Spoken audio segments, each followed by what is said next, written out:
अस्सलामुअलैकुम, welcome to MKH doctor zone. आज हम डिस्कस करने जा रहे हैं एक्सिलरी आर्टरी को।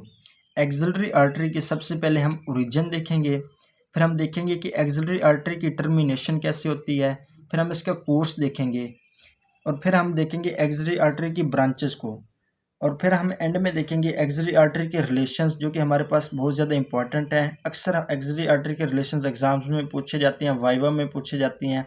और रिलेशंस हम देखेंगे इसके मसल्स के साथ भी देखेंगे और इसके साथ साथ हम इसके रिलेशंस ब्रेकियल प्लेक्सस के साथ भी देखेंगे। आखिर में बहुत ज़्यादा important topic, very important topic हमारे पास स्कैपुलर एनास्थेमोसिस है, जो कि अक्सर एग्जाम्स में आ जाता है। एंड में हम ये डिस्कस करेंगे। अगर हम एक्सिलरी आर्टरी की ओरिजिन की बात करें तो इसकी ओरिजिन होती है हमारे पास सब क्लेवियर आर्टरी से। जो हमारे पास सब क्लेवियन आर्टरी है, ये जैसे हमारे पास फर्स्ट रिब को क्रॉस करती है तो ये हमारे पास बन जाती है एक्सिलरी आर्टरी। ये हमारे पास सब क्लेवियन आर्टरी है, ये हमारे पास फर्स्ट रिब है। जैसे ही सब क्लेवियन आर्टरी ने फर्स्ट रिब को क्रॉस किया तो ये हमारे पास बन गई है एक्सिलरी आर्टरी। तो इसकी ओरिजिन में हम लिख सकते हैं, it is originated from the subclavian artery as it crosses the first rib. उसके बाद अगर हम इसकी टर्मिनेशन की बात करें तो हमारे पास नीचे एक मसल होता है ट्रीस मेजर मसल। जैसे ही हमारे पास एक्सिलरी आर्टरी उस ट्रीस मेजर मसल के लोअर बॉर्डर को क्रॉस करती है तो ये हमारे पास बन जाती है ब्रेकियल आर्टरी। ये हमारे पास ट्रीस मेजर मसल है। एक्सिलरी आर्टरी ने इस ट्रीस मेजर मसल के लोअर बॉर्डर को जैसे ही क्रॉस किया तो ये हमारे पास बन गई है ब्रेकियल आर्टरी। तो इसके टर्मिनेशन में हम कह सकते हैं कि at the lower border of teres major it gives rise to the brachial artery.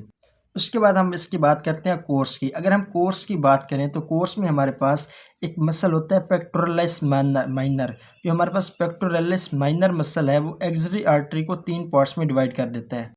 ये हमारे पास पेक्टोरलिस माइनर मसल है, इसने एक्सिलरी आर्टरी को 3 पार्ट्स में डिवाइड कर दिया। एक वो पार्ट जो कि पेक्टोरलिस माइनर के ऊपर है, दूसरा वो पार्ट जो कि पेक्टोरलिस माइनर जो मसल है उसके नीचे है, और तीसरा वो पार्ट जो इसके बिलो है।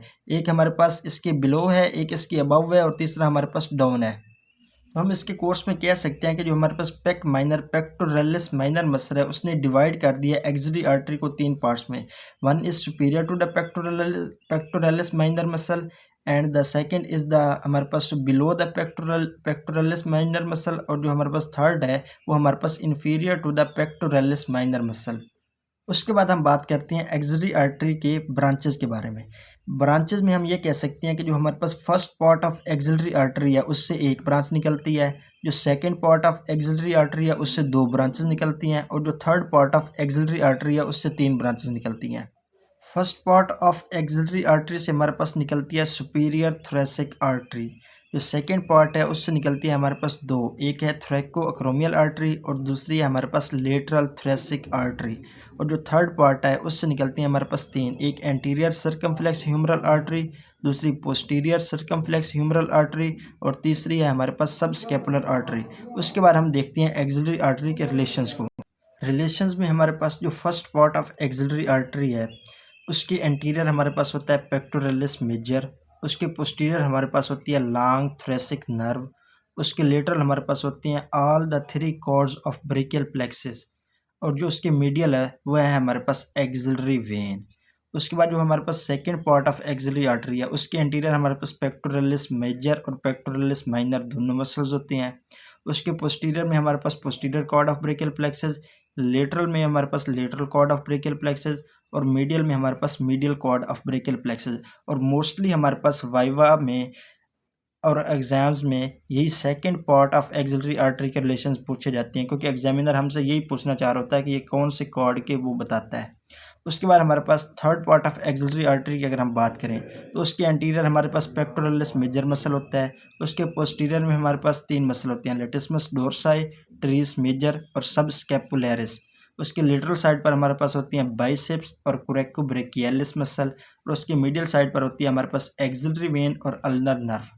तो हमने एक्सिलरी आर्टरी के तीनों पार्ट्स के रिलेशंस देखे हैं, एंटीरियर भी देखा है, पोस्टीरियर भी देखा है, लेटरल भी देखा है, मीडियल भी देखा है। हमने उसमें वेन्स भी देखी हैं, आर्टरीज भी देखी हैं, प्लेक्सस भी देखा है, और साथ में हमने मसल्स के साथ भी रिलेशन देखा है। रिलेशंस के बाद सबसे एंड में हमारे पास सबसे इंपॉर्टेंट टॉपिक आता है स्केपुलर एनास्थेमोसिस आता है। स्केपुलर एनास्थेमोसिस में हमने बॉडी ऑफ स्केपुला के गिर्द भी एनास्थेमोसिस देखना है और दूसरा हमने acromion process of the scapula का भी एनास्थेमोसिस देखना है। अगर आप इस डायग्राम में देखें तो ये हमारे पास उसने बॉडी ऑफ स्केपुला के गिर्द एनास्थेमोसिस दिखाया है, जो कि बहुत ज़्यादा कॉम्प्लिकेटेड लग रहा है आपको। ये हम सिंपली ड्रा करते हैं इसको। अगर आप इस डायग्राम में देखें तो इसमें उसने बॉडी के गिर्द भी एनास्थेमोसिस दिखाया है और साथ में उसने acromion process of the scapula के गिर्द भी एनास्थेमोसिस दिखाया है। इसको अब हम सिंपल करके ड्रा करते हैं।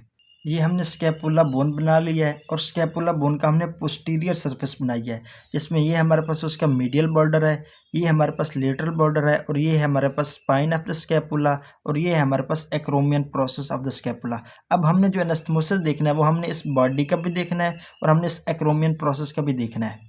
ये हमारे पास ऊपर सबक्लेवियन आर्टरी आ रही है, ये फर्स्ट रिब है और ये हमारे पास आ रही है एक्सिलरी आर्टरी और ये हमारे पास है पेक्टोरलिस माइनर मसल, जिसने एक्सिलरी आर्टरी को 3 पार्ट्स में डिवाइड किया, 1, 2 और 3। और ये हमारे पास ट्रीस मेजर मसल। अब हमारे पास जो सबसे पहले हम देखते हैं anastomosis around the acromion process of the scapula. Subclavian artery से एक हमारे पास निकलता है थायरोसर्वाइकल trunk.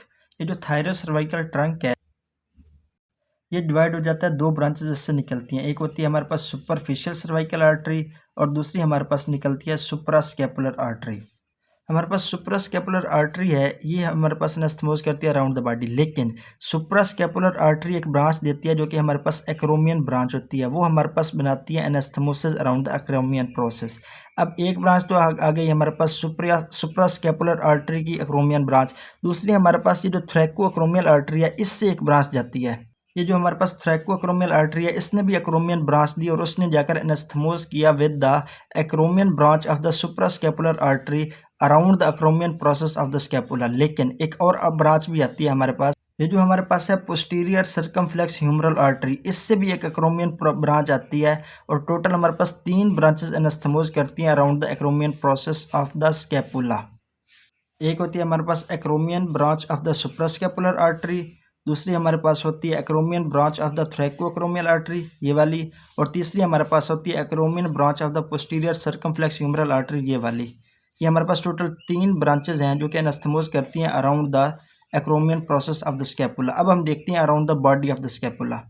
Body of the scapula में भी टोटल हमारे पास 3 ब्रांचेस एनास्थेमोस करती हैं। पहली हमारे पास है deep branch of the superficial cervical artery. ये जो हमारे पास सुपरफिशियल सर्वाइकल आर्टरी निकली थी थायरो सर्वाइकल ट्रंक में, ये 2 ब्रांचेस देती है। एक जो इसकी डीप ब्रांच होती है वो हमारे पास आती है, ये आ गई हमारे पास deep branch of the superficial cervical artery.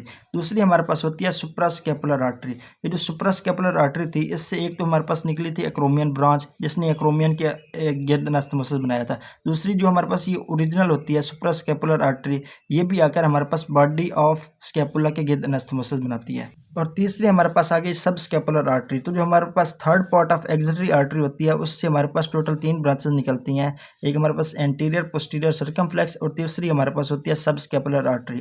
तो ये जो सब स्केपुलर आर्टरी है ये भी बॉडी ऑफ द स्केपुला के गिर्द एनास्थेमोसिस बनाती है। तो टोटल हमारे पास बॉडी ऑफ स्केपुला के गिर्द भी 3 आर्टरीज एनास्थेमोस बनाती हैं और एक्रोमियन प्रोसेस के गिर्द भी 3 आर्टरीज एनास्थेमोस बनाती है। ये हमने एनास्थेमोसिस अराउंड द स्केपुला देख लिया। अब हम इस एनास्थेमोसिस की इंपॉर्टेंस की अगर बात करें तो जहाँ भी हमारे पास आर्टीरियल एनास्थेमोसिस होता है उसकी एक ही इंपॉर्टेंस होती है, वो हमारे पास कोलेटरल सर्कुलेशन सप्लाई करती है। यानी कि अगर हमारे पास सब क्लेवियन आर्टरी के का कोई हमारे पास इंजरी हो जाए या इसका हमारे पास कोई मसला हो जाए या हमारे पास third part of the axillary artery का कोई मसला हो जाए तो ये हमारे पास जो एनास्थेमोसिस है ये लेटरल सर्कुलेशन सप्लाई करता है around the anastomosis around the scapula. Thank you very much.